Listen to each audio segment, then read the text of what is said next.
14 വയസ്സ് മാത്രം പ്രായമുള്ള ഒരു പെൺകുട്ടി ഇൻസ്റ്റഗ്രാം വഴി പരിചയപ്പെട്ട ഒരു പയ്യനുമായി സൗഹൃദത്തിലായി.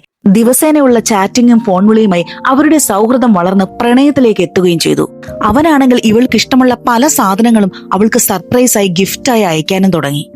ഈ ചെറിയ പെൺകുട്ടിയുടെ മനസ്സ് ഒരിക്കലും അവനിൽ നിന്ന് അകലാൻ പറ്റാത്ത തരം അവനിലേക്ക് അടുത്തു കഴിഞ്ഞിരുന്നു.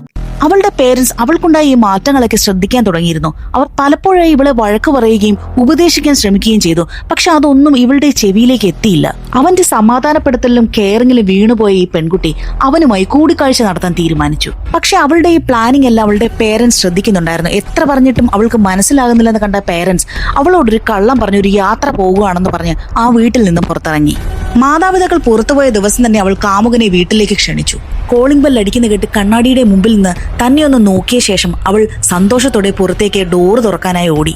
എന്നാൽ ഏകദേശം 40 വയസ്സ് തോന്നിക്കുന്ന ഒരു മനുഷ്യനെയാണ് ഡോറ് തുറന്നപ്പോൾ അവൾ കണ്ടത്. അയാളെ കണ്ട മാത്രയിൽ തന്നെ അവൾ ഞെട്ടിപ്പോയി. ഏതോ ആപ്പ് വഴി രൂപത്തിലും ശബ്ദത്തിലും മാറ്റം വരുത്തിയായിരുന്നു ഈ മധ്യവയസ്കൻ ഈ കൊച്ചു പെൺകുട്ടി ഇത്രയും നാൾ പറ്റിച്ചുകൊണ്ടിരുന്നത്.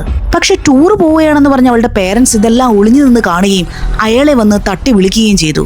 തന്റെ പേരൻസ് തക്ക സമയത്ത് അവിടെ എത്തിയതുകൊണ്ടാണ് താൻ അകപ്പെടേണ്ടിയിരുന്ന ഒരു വലിയ കെണിയിൽ നിന്ന് രക്ഷപ്പെട്ടതെന്ന് അവൾക്കപ്പോൾ മനസ്സിലാവുകയും മാതാപിതാക്കളോട് ക്ഷമ പറയുകയും ചെയ്തു.